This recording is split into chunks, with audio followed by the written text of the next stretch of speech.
بسم اللہ الرحمن الرحیم۔ السلام علیکم معزز خواتین اور حضرات۔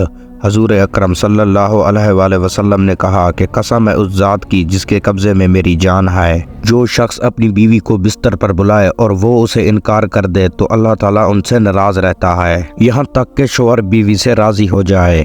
پھر فرمایا کہ جب کوئی مرد اپنی بیوی کو حاجت کے لیے بلائے تو اس پر لازم ہے اگر وہ روٹی بھی بنا رہی ہو تو اسے بھی چھوڑ دے۔ حضور اکرم صلی اللہ علیہ وآلہ وسلم نے پھر فرمایا کہ جب کوئی عورت اپنے شوہر کے بسترے کو چھوڑ کر چلی جائے تو فرشتوں کی اس وقت تک لعنت پڑتی رہتی ہے کہ جب تک وہ واپس نہ آ جائے۔ ایک دفعہ حضرت رضی اللہ تعالیٰ عنہ سے پوچھا گیا کہ وہ کون سی عورت ہے جن پر زنا بالکل معاف ہے؟ ان پر زنا کی حد نہیں لگتی، چاہے وہ جتنا مرضی زنا کرے، لیکن وہ اللہ کے نزدیک بے قصور ہوتی ہیں، زنا کی سزا ان کو بالکل معاف ہے۔ ناظرین، ایک دفعہ ایک عورت حضرت رضی اللہ تعالیٰ عنہ کی دربار میں حاضر ہوئی، کہنے لگی اے علی آپ شیر خدا ہیں، نبی اکرم صلی اللہ علیہ وآلہ وسلم نے آپ کو علم کا دروازہ کہا ہے، میں آج آپ کی خدمت میں سوال لے کر آئی ہوں، آپ نے اس کا مجھے جواب دینا ہے۔ حضرت رضی اللہ تعالیٰ عنہ نے کہا کہ آپ بالکل ٹھیک کہہ رہی ہو، حضور اکرم صلی اللہ علیہ وآلہ وسلم نے مجھے واقعی علم کا دروازہ کہا ہے، آپ پوچھو کیا پوچھنا چاہتی ہو تاکہ میں آپ کو اس سوال کا جواب دوں، آپ کے دل کو اعتماد ہو۔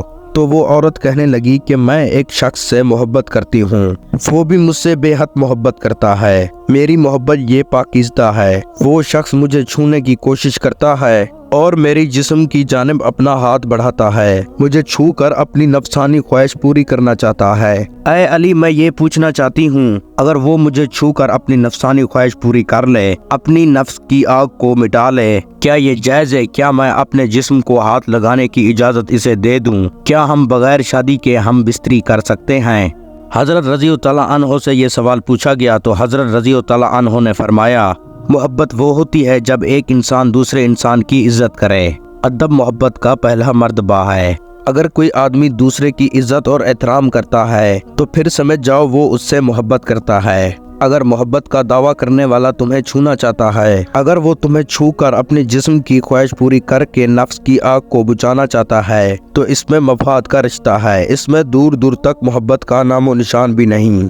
حضرت رضی اللہ تعالیٰ عنہ کی بارگاہ میں ایک فقیر حاضر ہوتا ہے جو کئی دنوں کا بھوکا ہوتا ہے۔ حضرت رضی اللہ تعالیٰ عنہ سے عرض کرنے لگا کہ میں کئی دنوں کا بھوکا ہوں، لہٰذا کھانے کے لیے مجھے کچھ دیا جائے۔ حضرت رضی اللہ تعالیٰ عنہ نے اپنے بیٹے کو گھر پوچھنے کے لیے بھیجا، گھر کھانے کے لیے کچھ ہے بھی یا نہیں؟ تو وہ بچہ گھر جا کر اپنی والدہ سے کہتا ہے تو والدہ جواب دیتی ہے کہ صرف گھر میں 5 درہم موجود ہیں۔ یہ بچہ واپس آ کر حضرت رضی اللہ تعالیٰ عنہ کو بتاتا ہے کہ گھر میں صرف 5 درہم موجود ہیں۔ حضرت رضی اللہ تعالیٰ عنہ فرماتے ہیں کہ آپ جاؤ وہ 5 درہم لے کر اس فقیر کو دے دو۔ بچہ واپس جاتا ہے درہم لینے کے لیے تو والدہ فرماتی ہے والد کو کہہ دینا کہ گھر میں کچھ بھی نہیں ہے کھانے کے لیے۔ یہ بچہ وہ 5 درہم فقیر کو دے دیتا ہے تو والد سے آ کر کہتا ہے کہ والدہ نے بتایا ہے کہ گھر میں کچھ بھی نہیں ہے کھانے کے لیے۔ حضرت رضی اللہ تعالیٰ عنہ وہاں سے نکلتے ہیں کہ تاکہ کھانے کے لیے کچھ انتظام کیا جائے۔ تو حضرت رضی اللہ تعالیٰ عنہ باہر دیکھتے ہیں کہ ایک یہودی اونٹ بیچ رہا ہے، تو حضرت رضی اللہ تعالیٰ عنہ ان کے قریب جا کر ان سے پوچھتے ہیں کہ اس کی کیا قیمت ہے؟ تو پھر وہ یہودی کہنے لگا کہ اگر آپ اس کی قیمت آج ہی ادا کرو گے تو اس کی قیمت 100 درہم ہے، اگر آپ اس کی قیمت 6 دنوں کے بعد ادا کرو گے تو پھر اس کی قیمت 140 درہم ہے۔ پھر جواب میں حضرت رضی اللہ تعالیٰ عنہ نے فرمایا میرے پاس اتنی رقم تو نہیں ہے، لہٰذا میں آپ کو اس کی قیمت 6 دنوں کے بعد ادا کروں گا، اس لیے تم مجھے یہ اونٹ 140 درہم میں دے دو۔ حضرت رضی اللہ تعالیٰ عنہ نے ان سے اونٹ خرید کر بازار کی طرف رخ کرتے ہیں۔ بازار میں اونٹ کو دیکھ کر لوگ جمع ہو جاتے ہیں اور اس کی نیلامی کا سلسلہ شروع ہو جاتا ہے۔ 100 درہم سے رکھ کر 200 درہم تک اس کی بولی لگائی جاتی ہے۔ حضرت رضی اللہ تعالیٰ عنہ نے اس اونٹ کو 200 درہم میں فروخت کر دیتے ہیں۔ تو پھر حضرت رضی اللہ تعالیٰ عنہ یہودی کے گھر جا کر ان کو 140 درہم پیش کرتے ہیں۔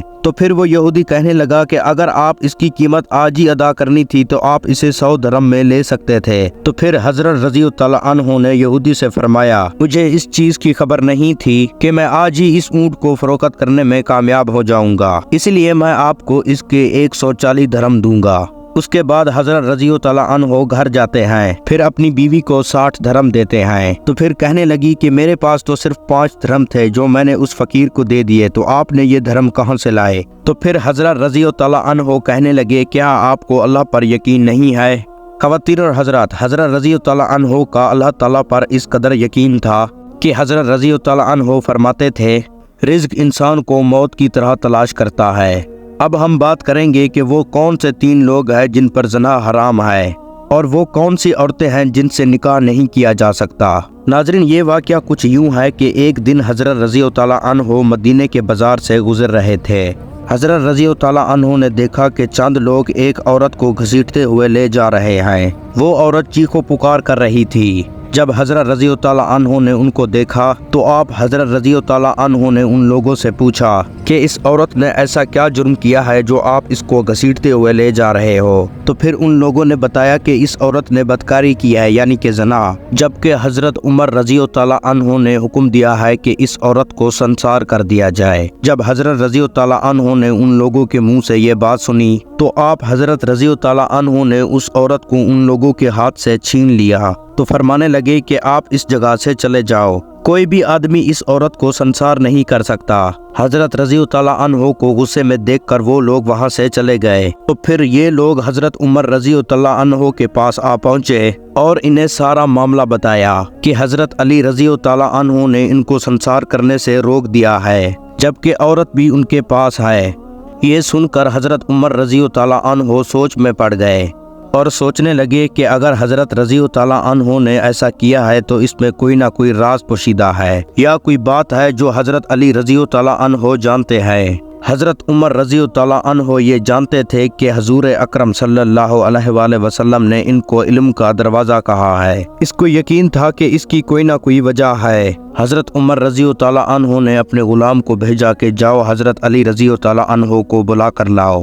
غلام حضرت رضی اللہ عنہ کو بلا کر لایا۔ جب حضرت رضی اللہ عنہ آ پہنچے تو پھر حضرت عمر رضی اللہ عنہ نے پوچھا اے علی، ایسی کیا وجہ ہوئی کہ تم نے ایک زانی عورت کو سنسار کرنے سے روک دیا؟ آپ نے کہا کیا آپ کو یاد نہیں کہ حضور اکرم صلی اللہ علیہ وآلہ وسلم نے فرمایا تھا کہ 3 لوگوں کے اوپر سے قلم اٹھایا جاتا ہے، فرشتے ان کے اعمال نہیں لکھتے، یہ لوگ ہر گناہ سے عاری ہوتے ہیں۔ ایک وہ آدمی جو سویا رہے یہاں تک کہ وہ بیدار ہو جائے، اگر سوتے ہوئے اس آدمی سے کوئی فعل ہو جائے تو اس آدمی پر کوئی گناہ نہیں، کیونکہ وہ آدمی دنیا سے بے پرواہ ہوتا ہے۔ دوسرا وہ نابالغ یہاں تک کہ وہ بالغ ہو جائے، یعنی کہ نابالغ بچے پر کسی بھی قسم کا کوئی گناہ نہیں ہوتا۔ تیسرا وہ جو دیوانہ اور درویش ہو، جسے دنیا کی کوئی خبر نہ ہو۔ تو پھر حضرت عمر رضی اللہ عنہ نے کہا کہ اے علی، مجھے یاد آ گیا، بے شک آپ نے ٹھیک کہا ہے۔ اس کے جواب میں حضرت علی رضی اللہ عنہ نے کہا اے امین اور مومنین، اس عورت کو کبھی کبھی پاگل پن کے دورے پڑتے ہیں، وہ اپنے ہوش کھو بیٹھتی ہیں، ہو سکتا ہے کہ جس آدمی نے اس کے ساتھ زنا کیا ہے اس عورت کے دیوانے پن کا فائدہ اٹھایا ہو۔ یہ سن کر حضرت عمر رضی اللہ عنہ نے اس عورت کو رہا کرنے کا حکم دیا۔ علماء کرام کے مطابق اس عورت سے نکاح کرنا جائز نہیں جو زانی ہو۔ اللہ تعالیٰ نے حضرت علی رضی اللہ عنہ کو انتہا کی ذناوت سے نوازا تھا۔ ناظرین، ایک عورت کے کسی مرد کے ساتھ ناجائز تعلقات تھے، اسی عرصے میں اس عورت کی شادی کسی دوسرے شخص سے کروا دی گئی۔ شادی کی رات عورت نے ایک منصوبہ بنایا۔ سہاگ رات کو اس عورت نے اپنے عاشق کو کمرے میں داخل کیا۔ جب اس کا خامد نزدیک آنے لگا تو عورت کے عاشق نے نکل کر حملہ کر دیا۔ دونوں میں لڑائی ہوئی، نتیجہ عورت کے عاشق نے قتل کر دیا۔ جب عورت نے قتل دیکھا تو وہ بھی خوف زدہ ہو گئی۔ اس نے موقع پا کر اپنے عاشق کے سر پر کالی ضرب لگائی، چنانچہ وہ بھی ہلاک ہو گیا۔ صبح حضرت علی رضی اللہ عنہ نے یہ فیصلہ سنایا کہ اس عورت کو اس کی گناہوں کی سزا ضرور دی جائے، اس جرم میں اس عورت کو قتل کر دیا جائے۔ تو دوستو، یہ تھی ہماری آج کی ویڈیو۔ اگر یہ ویڈیو آج کی آپ کو پسند آئی ہو تو آپ میری ویڈیو کو لائک کر دیں اور میرے چینل حقیقت واقعہ کو سبسکرائب کر دیں تاکہ آپ کو ایسی اچھی اور اسلامک ویڈیو ملتی رہے۔ تو دوستو، ملتے ہیں نیکسٹ ویڈیو میں، تب تک کے لیے اللہ حافظ۔